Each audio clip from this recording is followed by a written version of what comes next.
Good morning students. मैं doctor R के पांडे।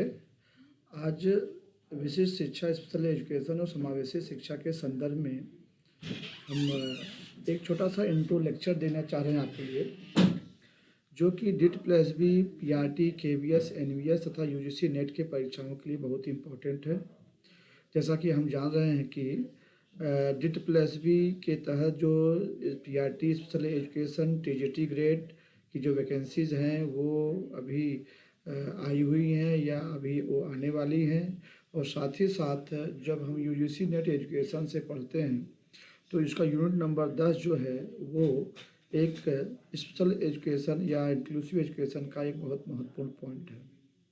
तो इसको पॉइंट्स में रखते हुए आज हम डिस्कस करने जा रहे हैं समावेशी शिक्षा का मतलब क्या होता है, समावेशी शिक्षा की बहुत ही ब्रीफ में जर्नी क्या रही हुई है, इससे संबंधित प्रश्न क्या क्या आते हैं और उन प्रश्नों का आंसर देने में हम कौन कौन सी गलती करते हैं और इससे संबंधित जो लिटरेचर हमारे हिंदी मीडियम या हमारे इंडियन राइटर्स के बुक्स में अवेलेबल है उसमें कहाँ कहाँ पे कौन कौन सी गलतीज़ हैं जिसको कि हम न जानते हुए भी अपने एग्जामिनेशन में कमिट करते हैं, उसको हम आगे देखेंगे। तो हम चलते हैं। पहला है इंक्लूसिव एजुकेशन फॉर डिट प्लस बी, स्पेशल एजुकेशन, पीआरटी, टीजीटी। ध्यान रहे, जैसा कि मैंने कहा है कि ये जो कंटेंट है ये यूनिट नंबर 10 यूजीसी नेट जारक के लिए भी बहुत ही इंपॉर्टेंट है एजुकेशन सब्जेक्ट से। इंक्लूसिव शब्द का मतलब क्या होता है, जिसे हम बोलते हैं समावेशी। समावेशी शब्द का मतलब बोलचाल की भाषा में अगर लगाया जाए तो कहते हैं कि जो कि समाज से कोई वंचित वर्ग है उसको मुख्य धारा में लाने की प्रक्रिया। पहला यहाँ पे वर्ष शब्द समावेशी या इंक्लूसन शुरू होता है। जब भी हमसे प्रश्न पूछा जाए समावेशी शिक्षा या समावेशी व्यवस्था किन जनों के लिए या किन विद्यार्थियों के लिए होती है तो हमको क्या उत्तर देना होगा। हमको यहाँ पर उत्तर देना होगा ये जो टर्म है यह सिर्फ और सिर्फ हमारे लिए CWS children with special need के लिए है। मतलब कि यहाँ पर कोई भी लेना देना किसी भी आदिवासी या किसी भी ST SC OBC या किसी भी अदर पर्सपेक्टिव के लिए नहीं है। तो आगे चलते हैं, देखते हैं inclusive education is a right of, inclusion is a right of child, not privilege for a selected few और not a sympathetic assistant for CWS। मतलब किसी चिल्ड्रन विद स्पेशल नीड का यह क्या है, राइट है, अधिकार है। अधिकार मतलब कि जब हम बात करते हैं थोड़ा इसके बारे में तो किनारे जा करके हम बात करें तो जब हम PWD एक्ट 1995 की बात करते हैं, 1995 में राइट्स की बात नहीं की गई है, ज़्यादा से ज़्यादा उनके डिसेबिलिटी पे फोकस करने की बात कही गई हुई है। लेकिन यहाँ पर जब हम बात करते हैं 2016 में आए राइट्स ऑफ RPWD एक्ट की बात करें तो यहाँ जो पहला वर्ड है rights of person with disability, जो ये एक्ट है उसमें राइट्स या अधिकार की बात करता है।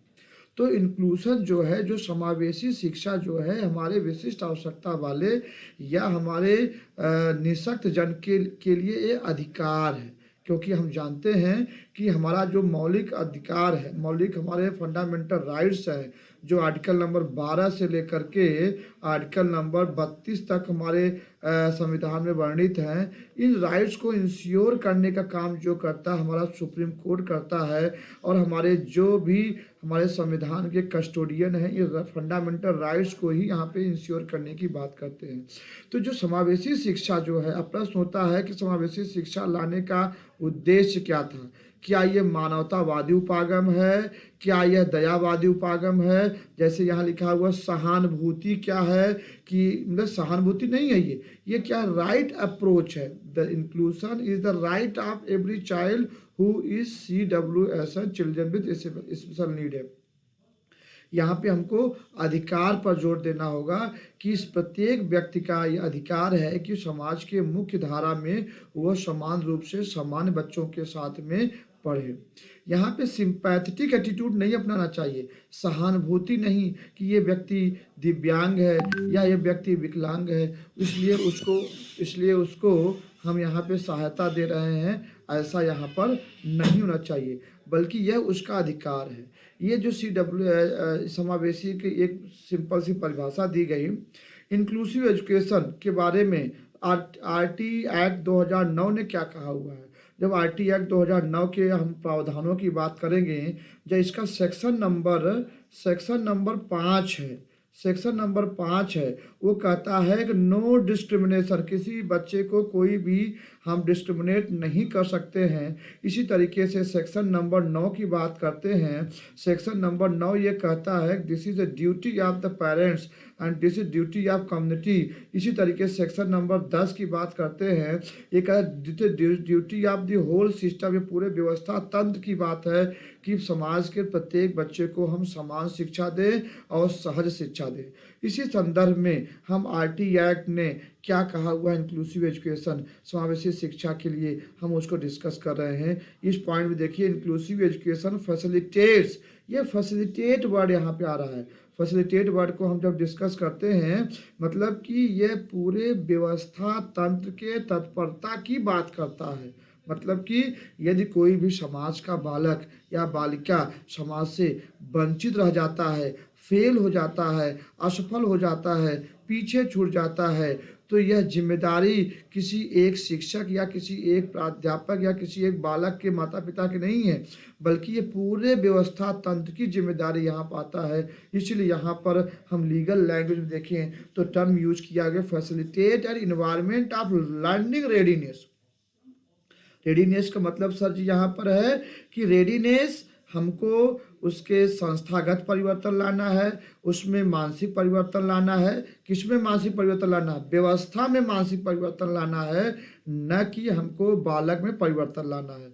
हम आगे थोड़ा कोई हिस्ट्री की बात करें, आगे हम बात करेंगे। समावेशी शिक्षा के लागू होने से पहले हमारे देश में एकीकृत या इंटीग्रेटेड एजुकेशन लागू थी। उस व्यवस्था में जब हम बात करते हैं 1974 का IDC जो एक्ट है, इसमें कहा गया कि this is the duty of child to get ready itself himself to the need of the society. ये बच्चे की आवश्यकता है कि वह समाज के अनुसार अपने आप को ढाले। लेकिन यहाँ पर जो RT एक्ट है वो समावेशी को क्या परिभाषित करता है? Learning readiness. लर्निंग रेडी बच्चे के लिए नहीं बल्कि समाज की तत्परता की बात करता है कि बच्चे को कहाँ मतलब कैसे शिक्षित किया जाए, इसके लिए तत्पर रहे। Learning opportunity for all learner irrespective of race, class, language, gender, sex and disability. बिना किसी जाति, बिना किसी वर्ग, बिना किसी भाषा, बिना किसी जेंडर या बिना किसी विकलांगता के भेदभाव किए प्रत्येक व्यक्ति को समान शिक्षा और शिक्षा उसके द्वार, accessibility of education at the gate of the child, at the door of the child. This is not suppose to the child to visit at the education institution, but this is duty of the whole education system to approach the child। यह पूरे व्यवस्था तंत्र की जिम्मेदारी है कि वह बालक के पास पहुँचे, न कि बालक से ये आकांक्षा की जाए कि वो व्यवस्था की ओर आए। तो यहाँ पे हम इस स्लाइड को आगे लेकर चलते हुए हैं, हम आगे देखते हैं कि NCF 2005 ने इंक्लूसिव एजुकेशन के बारे में क्या कहा हुआ है। NCF 2005 जैसे आप जानते हैं, जिसे यशपाल कमेटी रिपोर्ट भी कहते हैं, वही यशपाल साहब जिन्होंने 1992 में लर्निंग विदाउट बर्डन रिपोर्ट प्रस्तुत किया, और वही यशपाल सर थे जिन्होंने NCF 2005 के मतलब कि प्रारूप को भी तैयार किया। उन्होंने क्या कहा हुआ? Inclusive education is a celebration of diversity. इस वर्ड को आप अंडरलाइन कर लीजिए। यह क्या है? विविधता का उत्सव है। क्या है सर जी? यह विविधता का उत्सव, कक्षा में विविधता का उत्सव है। जब आप प्रीवियस ईयर के प्रश्न पत्र देखेंगे तो देखेंगे इसी स्टेटमेंट से बहुत से प्रश्न आए हुए हैं। जैसे कि हम 2015 का पेपर का देख लेते हैं, पूछा गया कि समावेशी शिक्षा के संदर्भ में क्या सही है, तो हूबहू यही स्टेटमेंट उसमें आया है कि यह कक्षा में विविधता का उत्सव मनाती है। मतलब कि कक्षा में अलग अलग वर्ग, अलग अलग जाति, अलग अलग विभाग, अलग अलग पहचान, अलग अलग भाषाई विविधता कि बच्चों को कक्षा में सबके साथ शिक्षा, सबके लिए समान शिक्षा का प्रावधान करता है। यहाँ पे हम देखते हैं कि celebration of diversity in the class, ये कक्षा में विविधता का उत्सव मनाती है। इसी तरीके से एनसीएफ 2005 ने इंक्लूसिव एजुकेशन के बारे में और क्या कहा हुआ है, inclusive education is not only infrastructural readiness. इसका मतलब ये नहीं हुआ कि आप सिर्फ और सिर्फ उसमें संस्थागत परिवर्तन कर दें, रैंप बना दें, रेलिंग बना दें, डिसेबल फ्रेंडली टॉयलेट बना दें, सिर्फ यही नहीं हुआ, बट आल्सो एटीट्यूडनल एक्सेप्टेंस, मतलब कि जो हमारे समाज में नकारात्मक अभिवृत्ति है विशिष्ट जनों के प्रति, उस अभिवृत्ति को रिमूव करते हुए उनके मन में हमारे विशिष्ट जन, दिव्यांग जनों के प्रति एक सकारात्मक स्वीकारता की प्रक्रिया का विकास करना समावेशी है। समावेशी क्या है? एक आंदोलन है, यह एक क्रांति है जिसमें हम समाज के मार्जिनलाइज्ड या हाशिए पे किए गए दिव्यांग जनों को समाज के वर्गों के बीच में प्रतिस्थापित या लाने की कोशिश करते हैं। यहाँ पे एटीट्यूडनल एक्सेप्टेबिलिटी, जब आपसे प्रश्न पूछा जाए कहीं पर कि समावेशी शिक्षा के संदर्भ में आज सबसे बड़ी बाधा क्या है, तो आपको सिर्फ और सिर्फ बोलना होगा सबसे बड़ी बाधा है एटीट्यूडनल एक्सेप्टेबिलिटी, मतलब कि जो लोगों के मन में नकारात्मक अभिवृत्ति है हमारे विकलांग जनों के प्रति, वही सबसे बड़ी बाधा है, और उसी बाधा के कारण हम अपने विकलांग जनों को ठीक से समाज में समावेशित नहीं कर पाते हैं। होल सिस्टम, ये पूरे व्यवस्था तंत्र की बात कही गई हुई है, तो for the learning of every child, कोई भी बालक पीछे न छूटे और सीखे कैसे, प्रिफर्ड लर्निंग स्टाइल, हर बच्चे की जो अपनी अपनी अधिगम शैली होती है, उसी अधिगम शैली में वो सीखे, उसी अधिगम शैली में अपने ज्ञान को प्राप्त करे, अपने विकास को परिणाम दे। हमको उसको अपने अनुसार सीखने की मतलब कि स्टाइल में नहीं डालना है, बल्कि बच्चा स्वयं से सीखे। तो हमने यहाँ पे देख रहे हैं एक वर्ड यहाँ पे होल सिस्टम। अब सिस्टम को परिभाषित करते हुए हमारे आरटीई एक्ट जो सेक्शन नंबर 3 है, वो सिस्टम को परिभाषित करा, सिस्टम का मतलब क्या होता है, जिसके तहत बताया गया हुआ है सिस्टम में स्टॉक होल्डर कौन कौन से होते हैं, किस प्रकार से यह जो लास्ट स्तर पर कम्युनिटी होता है, कम्युनिटी से ऊपर टीचर होता है, टीचर से ऊपर हमारा प्रिंसिपल होता है, प्रिंसिपल के ऊपर स्कूल मैनेजमेंट कमेटी होता है, स्कूल मैनेजमेंट कमेटी के ऊपर हमारा जो लोकल एजुकेशन ऑफिसर होता है, एजुकेशन ऑफिसर के ऊपर होता है जो रीजनल एजुकेशन ऑफिसर होता है, रीजनल एजुकेशन ऑफिसर के ऊपर जो हमारा जो स्टेट का रीजनल ऑफिसर होता है, उसके ऊपर हमारा चीफ मिनिस्टर होता है, चीफ मिनिस्टर के ऊपर हमारा जो एलजी या हमारा जो गवर्नर होता है, उसके ऊपर पीएम, उसके ऊपर president. This is the chain of system, this is the chain of system. यदि आपसे पूछा जाए आपकी कक्षा के विकलांग बच्चा फेल हो गया या आपकी कक्षा के सामान्य बच्चा फेल हो गया, उसका जिम्मेदार कौन है, तो आरटी एक्ट 2009 कहता है सेक्शन नंबर 3 के रेफरेंस में पूरा का पूरा जो सिस्टम है उसकी जिम्मेदारी है, किसी एक व्यक्ति की जिम्मेदारी नहीं है। तो इसको हम आगे बढ़ाते हुए देख रहे हैं कि इंक्लूसन का मतलब क्या है। अब इंक्लूसन के बारे में अलग अलग परिभाषा आरटी एक्ट की यहाँ पे हैं, जैसे inclusion ensure accountability and liability of whole system, ये पूरे व्यवस्था तंत्र की जवाबदेही को सुनिश्चित करता है to facilitate continuous and comprehensive environment for every learner, कि प्रत्येक बच्चे को सतत और व्यापक, समग्र और व्यापक शिक्षा का वातावरण उपलब्ध कराया जा सके। इसी तरीके से हम जानते हैं कि आर्टिकल नंबर 21A, जिसको आप जानते होंगे कि आर्टिकल नंबर 21 जो है वह जीवन जीने का अधिकार है, जीवन जीने का जो मौलिक अधिकार है, fundamental right to live life है। अब इसी में 86th अमेंडमेंट के तहत 2002 के आसपास में जो जोड़ा गया कि इसमें 21A जोड़ा गया, और इसी को जोड़ करके इससे हमारे 2 बने, एक एसएसए बना और एक हमारा आरटीई एक्ट चला। तो हमारा जो 86 अमेंडमेंट है उससे संबंधित दो है, एक हमारा एसएसए है, एक आरटी एक्ट है। तो यहाँ पे हम बात कर रहे हैं आर्टिकल नंबर 21A। हमने बताया कि यह जीवन जीने का अधिकार है, तो इसमें परिभाषित कर दिए फंडामेंटल राइट। शिक्षा जो है बालक का फंडामेंटल राइट है। अगर कोई भी बालक शिक्षा से वंचित रह गया तो वह उसके फंडामेंटल राइट से वंचित रह गया।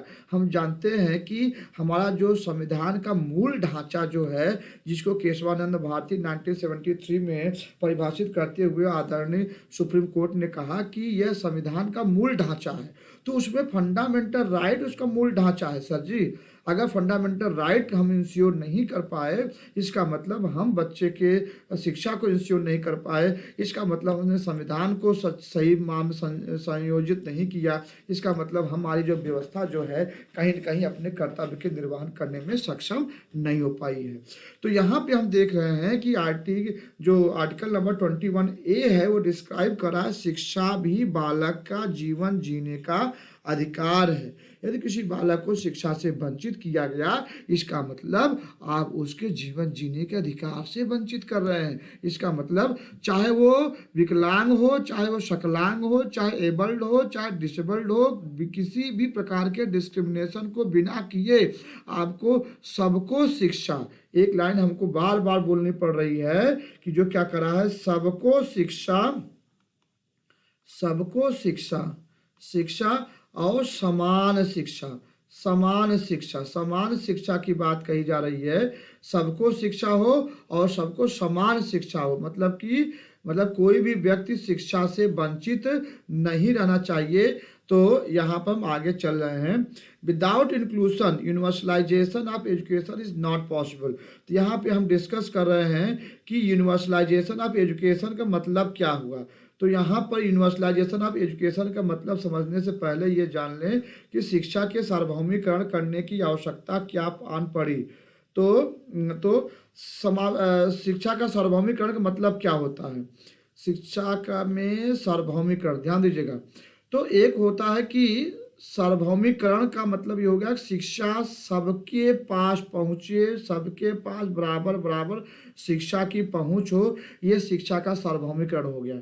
जैसे कोई बालक अगर उड़ीसा के किसी भी रिमोट एरिया में है तो इससे आकांक्षा नहीं की जाती है कि वो स्कूल के पास आए। अब ये कहा गया कि विद्यालय उसके पास पहुँचे, न कि वो विद्यालय के पास जाए। इसीलिए इसका नारा हो गया स्कूल आपके द्वार, विद्यालय आपके द्वार, विद्यालय आपके द्वार। अगर आपसे पूछा जाए विद्यालय आपके द्वार किसका नारा है, समावेशी शिक्षा का नारा है। कहाँ से निकल के आया हुआ है, आईटी एक्ट का निकल गया हुआ है। इसका मतलब ये कह दिया गया कि प्राइमरी एजुकेशन के लिए हम प्रत्येक 1 किलोमीटर के अंदर में एक स्कूल होना चाहिए और सेकेंडरी एजुकेशन के लिए प्रत्येक 3 किलोमीटर के अंदर एक स्कूल होना चाहिए। चाहे वो दिव्यांग हो, चाहे वो जनरल चाइल्ड हो, चाहे वो डिसेबल हो, चाहे वो जनरल हो, चाहे वो किसी प्रकार के विकलांगता से ग्रसित हो या वो सकलांग हो, हमको प्रत्येक 1 किलोमीटर के अंदर में हमें उससे समावेशी विद्यालय उपलब्ध कराना होगा। तो हमने अभी इसके लीगल पर्सपेक्टिव को देखा हुआ, समावेशी शिक्षा का मतलब क्या हुआ है। आगे हम देखते हैं कि इसका एटीट्यूडनल चेंज कैसे हुआ। एटीट्यूडनल चेंज मतलब कि एटीट्यूड को इसकी अभिवृत्त्यात्मक यात्रा कैसी रही, अलग अलग समय में अलग अलग कालों में समावेशी शिक्षा को कैसे परिभाषित किया गया और कैसे इसमें परिवर्तन हुआ, इसको हम यहाँ पर देख लेते हैं। समावेशी शिक्षा कैसे आई। हम अच्छी तरह जानते हैं कि जो विशिष्ट शिक्षा है, समावेशी शिक्षा, ये यूरोप में खास तौर के सबसे पहले शुरू हुई फ्रांस में, और ज़्यादा इसका योगदान हुआ हमारे अमेरिका में हुआ। लेकिन ये भी हमको जानना है कि अगर विशिष्ट जनों पर, विकलांग जनों पर किसी नकारात्मक अभिवृत्ति के कारण किसी ज़्यादा जुल्म का सामना करना पड़ा हुआ है तो वेस्टर्न कंट्रीज़ में, सो कॉल्ड मॉडर्न कंट्रीज़ में हुआ है। तो हम जानते हैं अच्छे ढंग से कि पहला जो एज होता है एज ऑफ एक्सटेंशन, एक्सटेंशन में विलोपन की अवस्था। जो विशिष्ट बालक था, जो कि विकलांग बालक था, उसको हम यहाँ पे हैंडी कैप शब्द से प्रयोग करते थे। हैंडीकैप जो शब्द है ये बना हुआ हैंड इन कैप, मतलब कि जो कि हाथ में कैप लेकर के, टोपी लेकर के भिक्षावृत्ति करे या भीख मांगे, उसकी एक मीनिंग ये कही गई, या एक मीनिंग हम ये कह सकते हैं कि जिसके सम्मान में समाज को अपनी कैप या अपनी टोपी बाहर अपने हाथ में निकालनी चाहिए। तो इसके दोनों सकारात्मक नकारात्मक इंटरप्रिटेशन दोनों विद्वान लोग देते हैं, लेकिन हम डिस्कस कर रहे हैं जो यूरोप का इतिहास लगभग 10वीं सेंचुरी के आसपास का हम पढ़ते हैं, तो वहाँ पे ये माना जाता है कि जो भी विकलांग बच्चा किसी परिवार में, किसी समाज में है, ये माना गया कि किसी न किसी ये विचक्राफ्ट या किसी न किसी पाप का परिणाम है, जिसके कारण उसको मरने के लिए समाज के बाहर छोड़ दिया जाता था। उस एज को क्या कहा गया? Age of extension. हम कल्पना कर सकते हैं कि मानव उसमें कितनी पाशविक प्रवृत्तियों के आवेश में आवेशित था कि अपने ही सजातीय बंधु को किसी भी मतलब कि एक जानवर की तरह मरने के लिए छोड़ दिया जाता था।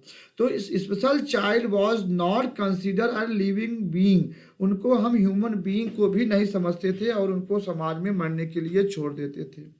तो ये जो एज है, जब हम यूरोपियन सोसाइटी को स्टडी करते हैं, जो उनका मिडिल पीरियड है, जो इनका मतलब कि लगभग 15th सेंचुरी से पहले तक की बात है। कुछ प्रैक्टिसेस तो 15th सेंचुरी में हमको मिल जाती हैं।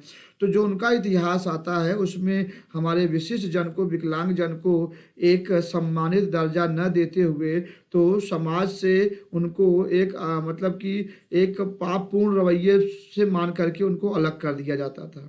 लेकिन यहाँ पे थोड़ा परिवर्तन तब हुआ जब 1215 में जो फ्रांस के राजा रहते हैं, उनको जब इपिलेप्सिस के दौरे पड़ने लगे, जब उनको मिर्गी के दौरे पड़ने लगे, तो ये कहा गया कि इनको मारा न जाए, क्योंकि राजा तो ईश्वर का अवतार होता है। उसमें यूरोपीय सोसाइटी में ये मान्यता थी, जो राजा ईश्वर का अवतार है उसको हम कैसे मार सकते हैं। इसलिए वहाँ पर पहली बार डिक्री पास किया फ्रेंच की गवर्नमेंट ने, और ये बताया कि ऐसे बच्चों को हमें ऐसे लोगों को हमें समाज के बाहर कहीं और एक मतलब कि झोपड़ी या कुछ बना करके रहने के लिए दे दिया जाए, ताकि वो वहाँ पर वो रहें और रह करके वो अपने जीवन का निर्वाह कर सके। तो यहाँ पर हम देखते हैं कि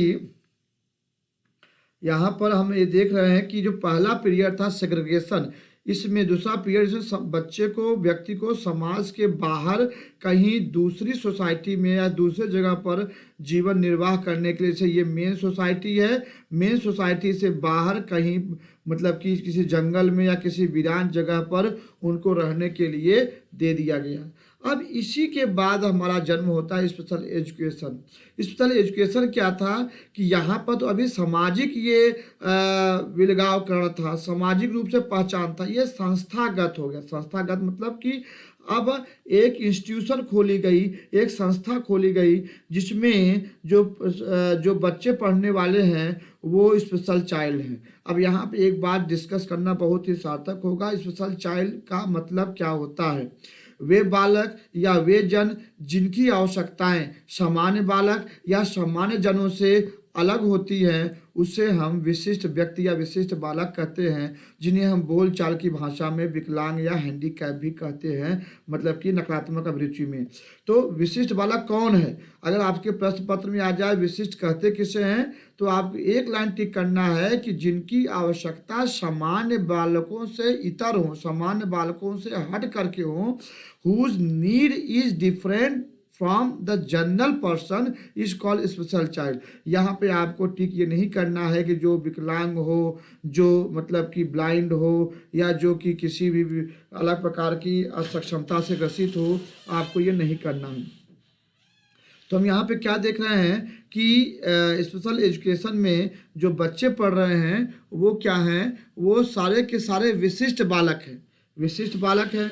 इनको जो पढ़ाने वाले हैं वो कौन है? वो विशिष्ट टीचर हैं। अब आप कहेंगे सर विशिष्ट टीचर मतलब सर क्या?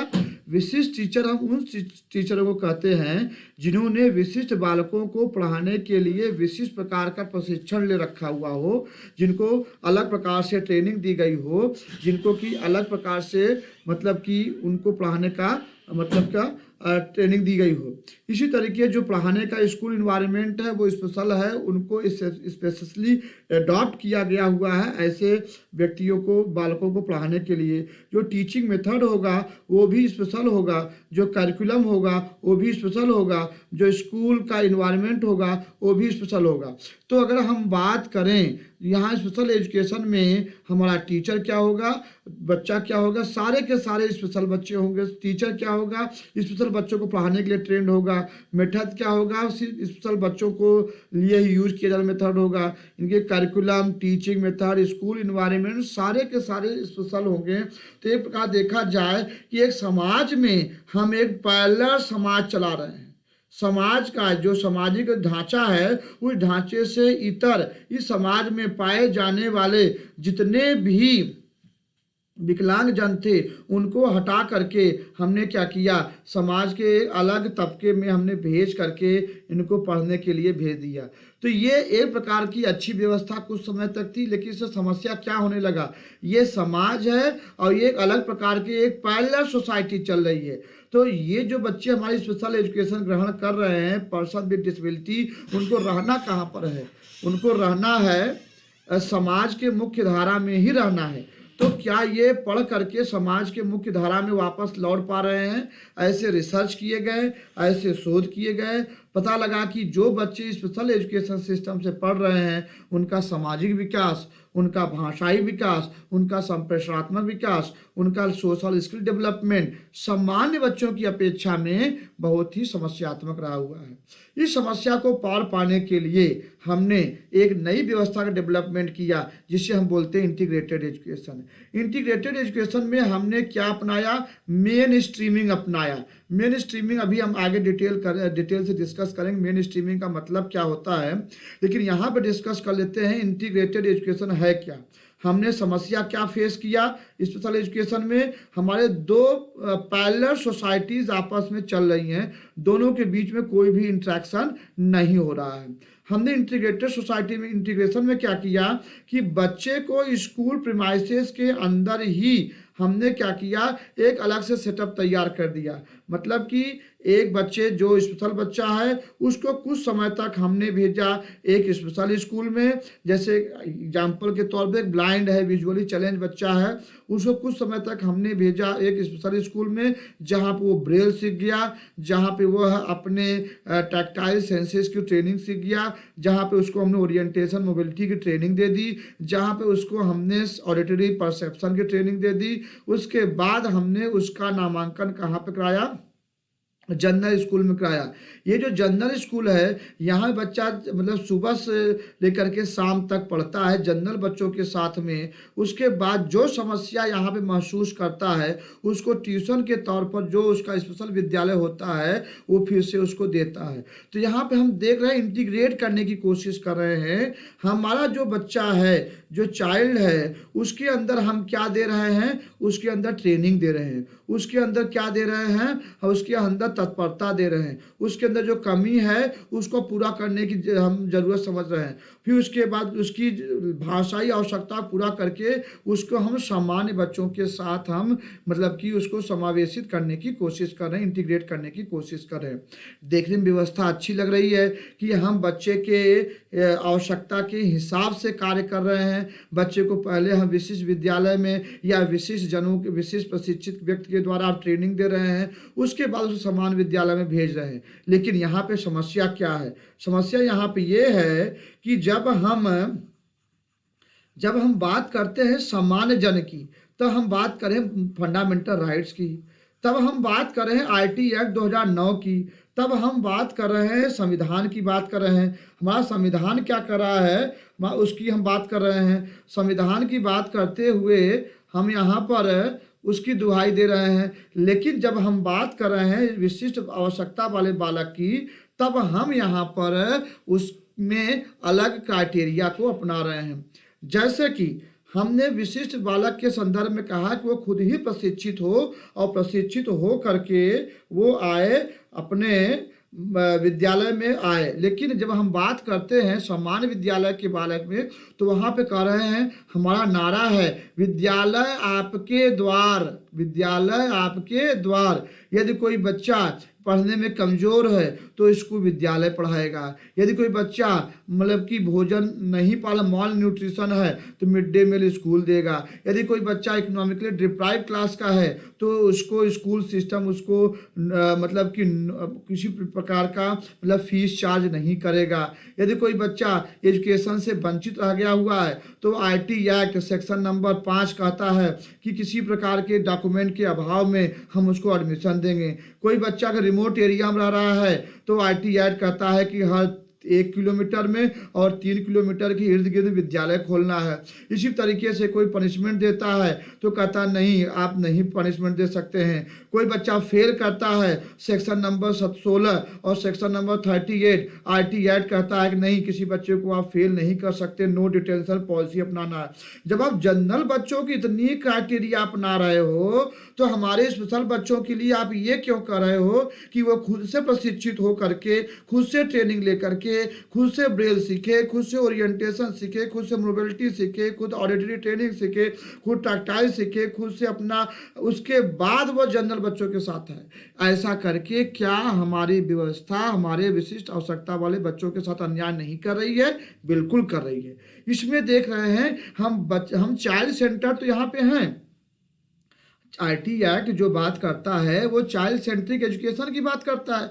क्या हम इंटीग्रेटेड एजुकेशन चाइल्ड सेंट्रिक हैं? नहीं है। यहाँ पर हम क्या मान रहे हैं कि जो प्राइमा फेसाई इंपॉर्टेंस किसका है, वो व्यवस्था का है, सिस्टम का है। सिस्टम बच्चे से आशा करता है कि आप तैयार हो करके आइए, हमारे पास आइए, अदरवाइज हम आपको इंटरटेन नहीं करेंगे, समाज की मुख्य धारा में आप आइए। तो बच्चे के क्या मौलिक अधिकारों का इंश्योरेंस हो पाया? नहीं। तो क्या वह बच्चा हमारे देश का सृजन नहीं है?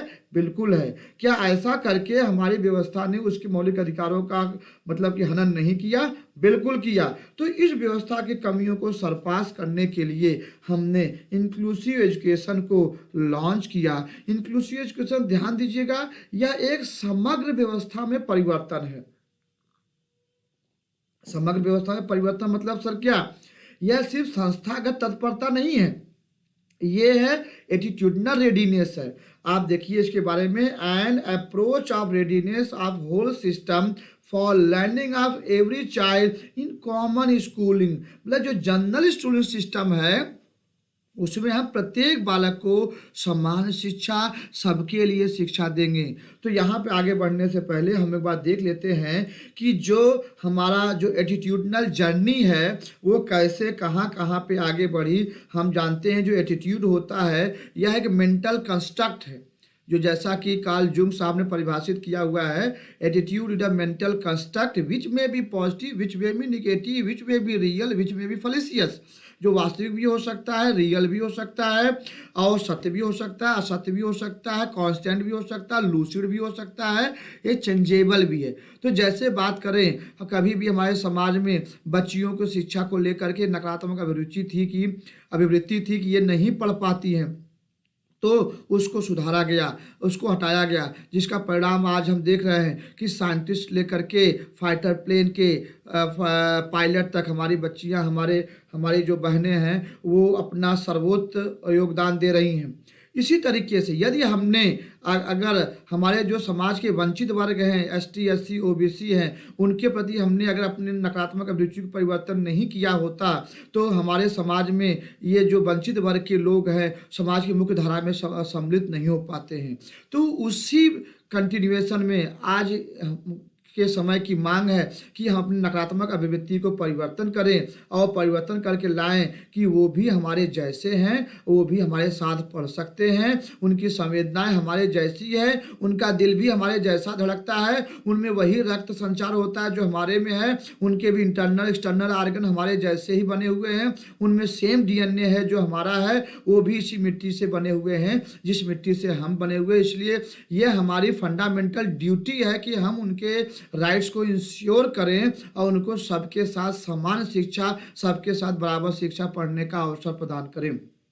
तो यहाँ पर हम देख रहे हैं कि इसका क्या क्या जर्नी, अगर आपको पेपर में इसका सीक्वेंस बनाने को आ जाए तो यहाँ पर देख लीजिएगा। पहले हिंदी में मैं एक बार बोल देता हूँ। विलोपन की अवस्था, अलगाव की अवस्था, विशेष शिक्षाकरण की अवस्था, उसके बाद एकीकरण की अवस्था, उसके बाद समावेशन की अवस्था हो गई। इसके बाद नेक्स्ट लाइव चलते हैं कि इंक्लूसिव एजुकेशन के कितने कंपोनेंट होते हैं, क्या क्या भाग होते हैं। हम इंडियन राइटर्स की अगर बुक पढ़ें तो सिंपली वो इंक्लूसिव एजुकेशन को वो परिभाषित करते हैं, लेकिन अगर किसी अच्छे राइटर की बुक पढ़ते हैं, वेस्टर्न राइटर की, जैसे कि अनीता वुल्फॉक की पढ़ें या बेरॉन की पढ़ें, जैसे ह्यूमन एक्सेप्शनलिटीज़ है, तो उसमें उन्होंने इंक्लूसिव एजुकेशन को परिभाषित करने के लिए इसके 3 सोपान बताए। पहला था मेन स्ट्रीमिंग, जो अमेरिका में लगभग 70 के दशक में चालू हुआ। फिर नॉर्मलाइजेशन, जो अमेरिका में 80 के दशक से लेकर के 90 के दशक में शुरू हुआ। इंक्लूसन, जो अमेरिका में लगभग 90 के दशक में पूरा हो गया था, जिसको आज भी हम लोग प्राप्त करने की कोशिश कर रहे हैं। तो यहाँ पर हम क्या देख रहे हैं कि मेन स्ट्रीमिंग का मतलब क्या होता है। मेन स्ट्रीमिंग को परिभाषित करते हुए लिखते हैं कि अनीता वुल्फॉक जी की physical placement of special child in common schooling system. Main streaming मतलब होता है मुख्य धाराईकरण,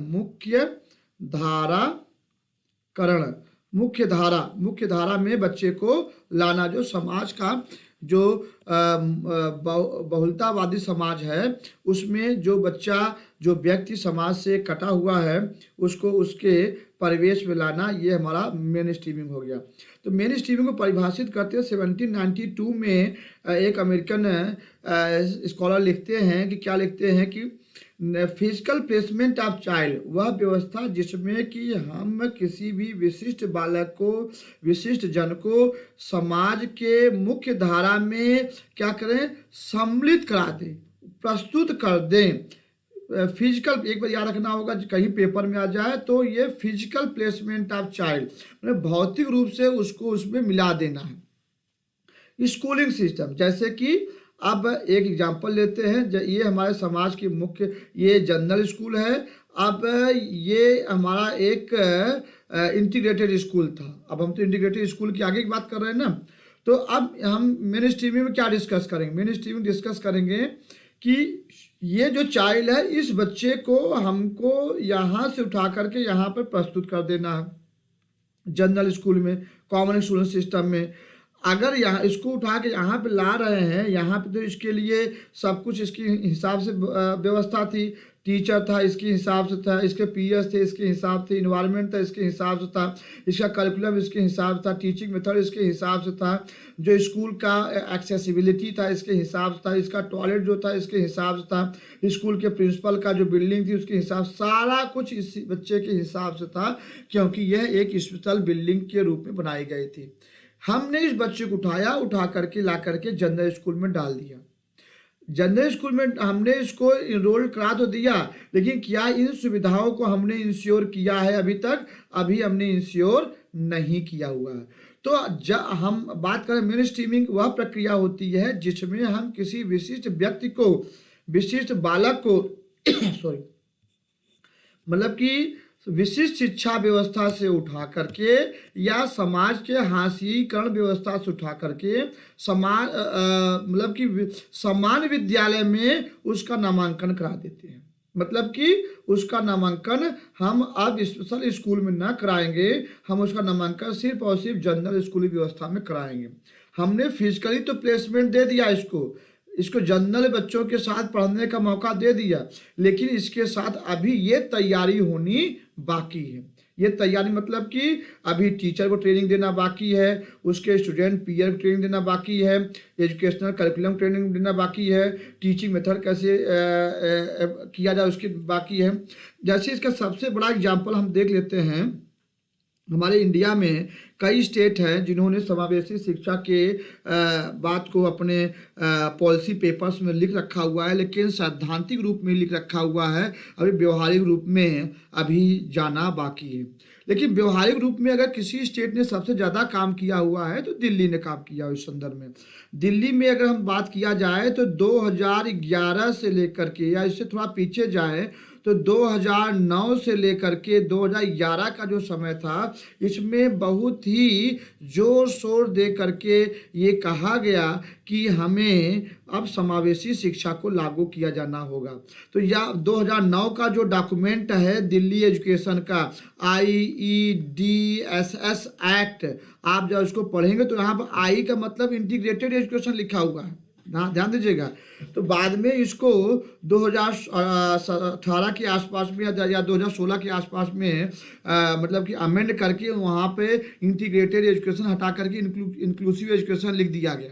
लेकिन अगर हम थोड़ा 2009 से और पीछे जाएं, 2005 में जाएं अगर, तो 2005 में पहली बार दिल्ली गवर्नमेंट ने लॉन्च किया, IEDSS एक्ट को लॉन्च किया। IEDSS में यहाँ पे आई का मतलब क्या था, इंटीग्रेटेड था, न कि इंक्लूसिव एजुकेशन था। तो यहाँ से 2005 से लेकर के 2015 तक का जो दशक है, जो समय है, ये पूरा का पूरा समय ये है कि हमने एक क्रांति तौर चला करके हम विशिष्ट बालकों को एनरोल कर रहे हैं, किसमें, जो सामान्य स्कूल है उसमें कर रहे हैं। कई प्रिंसिपल प्रॉब्लम करते हैं, कई टीचर प्रॉब्लम करते हैं, कई पेरेंट्स प्रॉब्लम करते हैं, कई PS प्रॉब्लम करते हैं, कई सब कहते हैं कि ये विशेष आवश्यकता वाला व्यक्ति बालक है, विकलांग बालक है, नकारात्मक रूप से मतलब कि अमर्यादित शब्दों का प्रयोग करते हैं कि ये हमारे सामान्य बच्चों के साथ कैसे पढ़ पाएगा। तो 2005 से लेकर के 2015 तक का जो समय हमारे दिल्ली में चला हुआ है, इस समय में हमने देखा हुआ है कि डायरेक्टर ऑफ एजुकेशन ने एक क्रांति चला करके, खास तौर पे धन्यवाद देना होगा IB ब्रांच का, इसमें उन्होंने क्रांति चला करके ये अपने सर्वे कराए, अपने STs के साथ में मिल करके, HOS के साथ सेमिनार, कॉन्फ्रेंस, सिंपोजियम करके, मतलब कि कई बार उन्होंने ऑर्डर पास किया, कई बार उन्होंने सर्कुलर जारी किए। उसका परिणाम ये हुआ कि समाज में एक अवेयरनेस फैलाई कि इन विशिष्ट आवश्यकता वालों का नामांकन हमारे समाज के जो जनरल स्कूल के बच्चे हैं उनमें होता है। तो ये जो दशक कहलाएगा 10 सालों का, इसे हम मेन स्ट्रीमिंग कह लेंगे। अब मेन स्ट्रीमिंग तो हमने कर दिया है, मतलब कि अब हमने समाज में ये बात को पहचान कर दिया है कि अब जो विशिष्ट आवश्यकता वाला दिव्यांग बालक है उसको पढ़ने के लिए हर स्कूल में एक स्पेशल एजुकेटर रखा जा रहा है। हमारा जो स्पेशल एजुकेटर है वो रिसोर्स रूम में वो उनको ट्रेनिंग दे रहा है, उनके जो एजुकेशनल नीड है उसको फैसिलिटेट कर रहा है, और साथ ही साथ अपने टीचर्स को वो ट्रेन करने की कोशिश कर रहा है। ये तो सैद्धांतिक बात है, लेकिन अभी भी व्यवहारात्मक रूप से देखा जाए तो हमारे DOE के स्कूलों में भी अभी जो अन्य टीचर्स हैं उनमें जो एटीट्यूड का एक्सेप्टेंस लेवल है अभी वो आ रहा है या उनमें अभी आना बाकी है। तो नेक्स्ट स्टेप हम इसको जाते हैं नॉर्मलाइजेशन। नॉर्मलाइजेशन क्या है, हमने बताया कि मेन स्ट्रीमिंग में हमने विशिष्ट आवश्यकता वाले बालकों को उठा करके विशिष्ट स्कूल से सामान्य स्कूलों में डाल दिया, फिजिकली प्लेसमेंट दे दिया, फिजिकली इम्प्लीकेट कर दिया। अब हम देख रहे हैं कि हम फिर एग्जांपल लेंगे अपने DOE डायरेक्टर ऑफ एजुकेशन के संदर्भ की जो उनकी पॉलिसीज़ हैं उसमें हम देख रहे हैं कि वो एटीट्यूड के पर चेंजेस पर ज़्यादा फोकस अब कर रहे हैं। 2015 के बाद से जो हमारे IB ब्रांच की जो भी ऑर्डर्स हैं, सर्कुलर्स हैं, या उनके आप मतलब कि मिनट्स ऑफ मीटिंग को जिक्र करेंगे, देखेंगे कहीं ना कहीं एटीट्यूडनल चेंज पर हमारी मतलब कि जो सरकार है काफ़ी अच्छा काम कर रही है, टीचर्स की ट्रेनिंग करा रही है। टीचर्स जो जनरल टीचर है, खास तौर पर जनरल टीचर, यहाँ पे जो स्पेशल टीचर है उनकी ट्रेनिंग तो हो ही रही है, और जनरल टीचर्स जो है उनको ट्रेन कर रहे हैं, जो पेरेंट्स हैं उनको ट्रेन कर रहे हैं, जो कम्युनिटी है उस पर रैली है, नुक्कड़ नाटक है, उसके साथ ही साथ स्लोगनिंग है, पम्पलेट है, और इसी तरह के सोशल मीडिया के जो अलग अलग प्लेटफॉर्म हैं।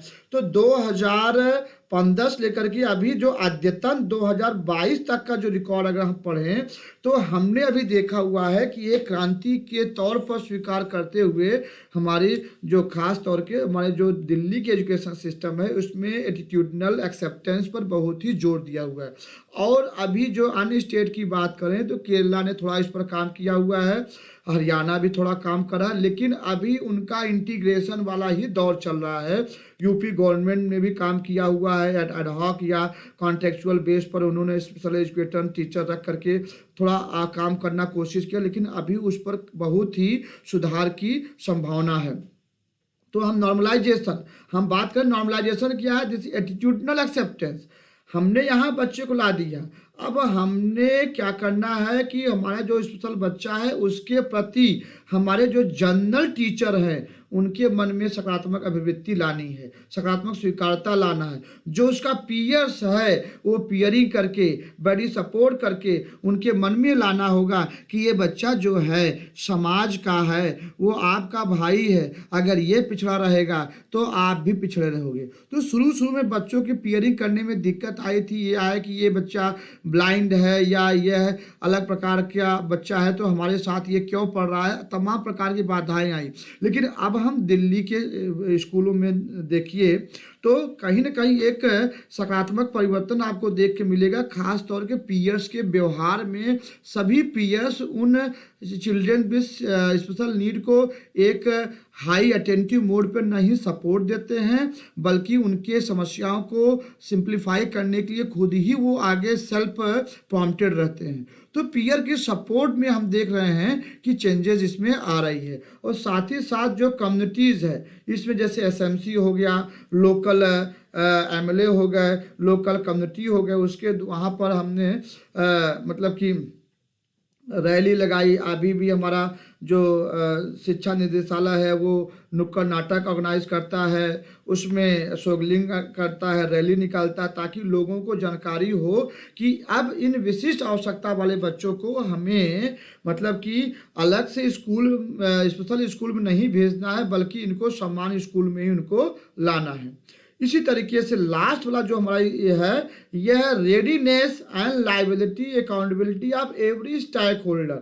जब समाज का हर व्यक्ति अपने आप को जिम्मेदार माने, अपने आप को तत्पर माने, अपने आप को जवाबदेह माने कि जो हमारा जो स्पेशल चाइल्ड है, जो हमारा विशिष्ट बालक है, वो हमारे रेडीनेस का परिणाम है, वो हमारी लायबिलिटी है, वो हमारी अकाउंटेबिलिटी है, उस अवस्था को हम क्या बोलते हैं, इंक्लूसन। तो इंक्लूसन कोई छोटा टर्म नहीं है, इंक्लूसन एक बहुत बड़ी क्रांति का नाम है, बहुत बड़ी एक संवेदना का नाम है, बहुत बड़ी व्यवस्था के परिणाम का नाम है। इंक्लूसन एक प्रोडक्ट है, यह प्रक्रिया भी है और प्रोडक्ट भी है, साध्य भी है, साधन भी है, और इसके द्वारा इसका मतलब कि प्राइमा उद्देश्य भी है, और इसका मतलब कि प्रक्रिया का हिस्सा भी यही है। तो इंक्लूसन को परिभाषित हमने यहाँ पे किया हुआ है, और यहाँ पे हम देख रहे हैं कि जो इंक्लूसिव एजुकेशन है इसमें ज़्यादा जोर किस पर आ रहा है कि हमारा मेन स्ट्रीमिंग, नॉर्मलाइजेशन और इंक्लूसन पे आ रहा है। तो इसमें हमने यहाँ तक अभी तक ये डिस्कस किया कि जो हमारा इंक्लूसिव एजुकेशन है इसकी मीनिंग क्या होती है, इसके बारे में हमको सिंपैथेटिक एटीट्यूड ना अपना करके राइट अप्रोच एटीट्यूड अपनाना है। इसके बाद हमने डिस्कस किया यह रेडीनेस है, तत्परता है, जिसमें हम प्रत्येक बालक के लिए अधिगम अवसरों का निर्माण करें। किसी बालक को हम उसके भाषा, जाति या विकलांगता के आधार पर डिस्क्रिमिनेशन न करें, क्योंकि हम जानते हैं कि हमारा संविधान का सेक्शन नंबर आर्टिकल नंबर 15 कहता है कि no discrimination on the behalf of race, class, language, gender, sex and disability. उसी को मतलब समग्रता रूप ग्रहण करते हुए हमने यहाँ पे इसको डिस्कस किया। इंक्लूसन के बारे में एनसीएफ ने क्या कहा, हमने इसको डिस्कस किया। इंक्लूसिव एजुकेशन के बारे में हमने क्या डिस्कस किया, हमारा बैरियर क्या है, ये एटीट्यूडनल एडॉप्टेबिलिटी है, हमने यहाँ पर डिस्कस किया। इसके बाद हमने डिस्कस किया कि ये अकाउंटेबिलिटी है, मतलब कि जवाबदेही है, ये लायबिलिटी किसी पूरे व्यवस्था तंत्र की है। अब यहाँ व्यवस्था का मतलब क्या होता है, हमने यहाँ पे डिस्कस किया IT एक्ट के तहत व्यवस्था का क्या क्या तात्पर्य होता है, हमने यहाँ पे भी डिस्कस कर लिया हुआ है कि प्रत्येक व्यक्ति को सतत शिक्षा देनी है, प्रत्येक बच्चे को व्यापक शिक्षा देनी है, प्रत्येक बच्चे को गुणात्मक शिक्षा देनी है, प्रत्येक बच्चे को मात्रात्मक शिक्षा देनी है। इसी संदर्भ में 21A को भी हमने डिस्कस किया, इसका क्या योगदान है हमारे समावेशी शिक्षा के लिए, और यूनिवर्सलाइजेशन और समावेशी शिक्षा का क्या योगदान है एक दूसरे के साथ में, हमने ये भी डिस्कस कर लिया हुआ है। उसके बाद हमने डिस्कस किया attitudinal journey of the inclusive education. ये किस प्रकार से मतलब इंक्लूसिव एजुकेशन अलग अलग कालखंडों में कैसे वो परिवर्तित हो करके आज अपने आधुनिक स्वरूप में ये आई हुई है, हमने यहाँ पर डिस्कस किया हुआ है। जैसे कि हमने डिस्कस किया कि पहले ये था एक्सटिंक्शन, फिर सेग्रीगेशन, फिर स्पेशल एजुकेशन, फिर इंटीग्रेशन, फिर उसके बाद हमने इंक्लूसन किया। अब हमने यहाँ पर डिस्कस किया इंक्लूसन का मतलब क्या होता है। इंक्लूसन का मतलब मेन स्ट्रीमिंग, नॉर्मलाइजेशन, और लास्ट में क्या होता है, इंक्लूसिव होता है। तो इंक्लूसन अपने आप में कोई छोटा शब्द नहीं है, जिसमें हमने डिस्कस किया मेन स्ट्रीमिंग के तहत हमने डिस्कस किया कि जो विशिष्ट बालक है उसको हम भौतिक तौर पर उसके सामान्य बालकों के साथ में उसको सामान्य विद्यालय में उसका नामांकन कराते हैं। उसके बाद नॉर्मलाइजेशन तक हमने बात किया कि हमारा जो एटीट्यूडनल एक्सेप्टेंस होता है, जो व्यवस्थागत परिवर्तन होता है, उसको हम करते हैं। और इंक्लूसन में हमने डिस्कस किया कि हमने कैसे मतलब कि इसको आगे लेना है। थोड़ा अब आगे इसके लीगल पर्सपेक्टिव को देख लेते हैं कि journey of inclusive education in India कि किस कौन कौन से लीगल मतलब कि पॉइंट्स हैं जो कि हमारे इंक्लूसिव एजुकेशन के लिए इम्पॉर्टेंट रहे हुए हैं। पहला कोठारी कमीशन ने 1964-66 रिकमेंड किया कि जो शिक्षा वो ह्यूमन रिसोर्स के रूप में परिभाषित हो। तो वहाँ पे कोठारी साहब ने परिभाषित किया जो एजुकेशन है हमारे चिल्ड्रन विथ डिसेबिलिटी की, वह एजुकेशन है मतलब कि वह उसको एक ह्यूमन रिसोर्स के रूप में प्रशिक्षित करने के लिए हो, ना कि उसको मतलब कि किसी ज्ञान या किसी बोधपरक शिक्षा के लिए हो। इसी तरीके से हम देखते हैं integrated education for disabled children 1974 में इसने अवेयरनेस क्रिएट करने पर जोर दिया और प्राथमिक स्तर पर पहली बार समावेशन का जिक्र 1974 में हम यहाँ पे देख पाते हैं। फिर PIED programme of integrated education for disabled children 1986 ने इसने एक गवर्नमेंट ऑफ इंडिया ने प्रोजेक्ट चला करके इंक्लूसन की यहाँ पर बात करने की कोशिश किया। ठीक है, उसके बाद 1981 में हमने देखा कि यूनाइटेड नेशन ने 1981 को इंटरनेशनल ईयर ऑफ डिसेबिलिटी घोषित किया। और इसके बाद हम यहाँ पर देखते हैं कि इसलिए हमारे सामने प्रश्न ये आता है विश्व विकलांगता वर्ष किसे कहते हैं। विश्व विकलांगता वर्ष जो होता है 1981 होता है। उसके बाद हम आगे डिस्कस करते हैं तो आरसीआई जो गठन हुआ उसका यहाँ पर हम देख रहे हैं कि आरसीआई एक्ट 1993 में ये पास हुआ और 1988 में तो पहली बार ये इसका गठन किया था इंडियन सोसाइटी एक्ट के तहत में। उसके बाद PWD person with disability act हम यहाँ पे बहुत ब्रीफ में डिस्कस कर रहे हैं और ब्रीफ में डिस्कस करते हुए आगे चल रहे हैं। तो सोसाइटी एक्ट यहाँ पे 1995 में पर्सन विद डिसेबिलिटी एक्ट जिसमें 7 प्रकार की विकलांगताओं का वर्णन किया गया।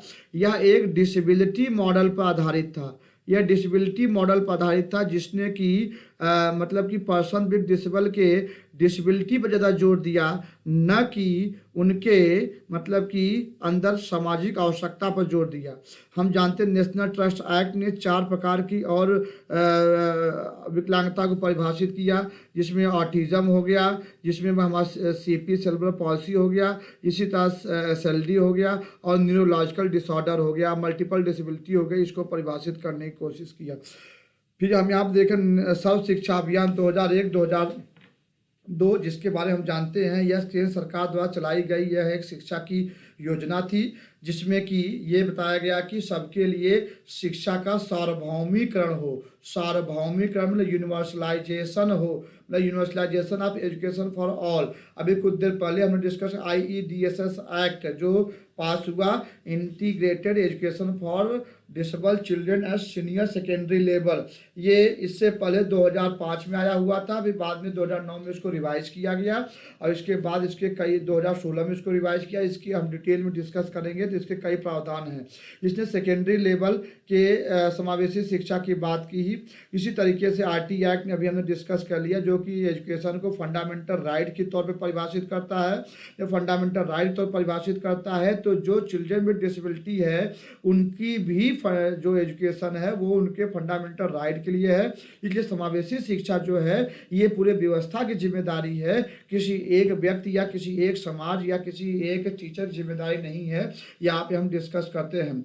अगला हो गया rights of person with disability act, जो कि 2016 में हुआ, जिसने 21 टाइप्स ऑफ डिसेबिलिटी को परिभाषित किया और जिसने सोशल सपोर्ट मॉडल की बात कही। ध्यान दीजिएगा, ये सोशल सपोर्ट मॉडल की बात करता है। और ये PWD एक्ट 1995 जो है यह है आपके डिसेबिलिटी मॉडल या बायोलॉजिकल मॉडल की बात करता है। हम डिटेल में डिस्कस करेंगे तो यहाँ करेंगे, बस यहाँ पे एक इंट्रो देने के लिए मैं आपको यहाँ बता रहा हूँ। इंक्लूसिव एजुकेशन के लिए क्या क्या होता है उसको हमने आगे हमको डिस्कस करना है। तो इस तरीके से हम इसको आज यहाँ पर समराइज करते हुए यहाँ पर हम आपको रोक रहे हैं कि इसका क्या क्या मतलब हुआ। आई होप आपको यहाँ पर समझ में आया होगा और आप अच्छे ढंग से इसको समझ गए होंगे। हमने बहुत ही ब्रीफ तरीके से इंक्लूसिव एजुकेशन को परिभाषित करने की कोशिश किया हुआ है। इंक्लूसिव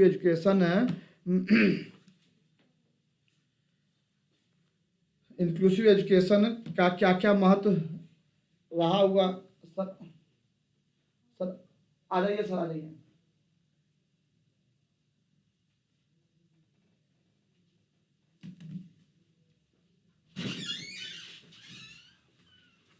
इसी तरीके से सब खत्म कर अगले लेक्चर में हम डिस्कस करेंगे। Thank you, have a good day.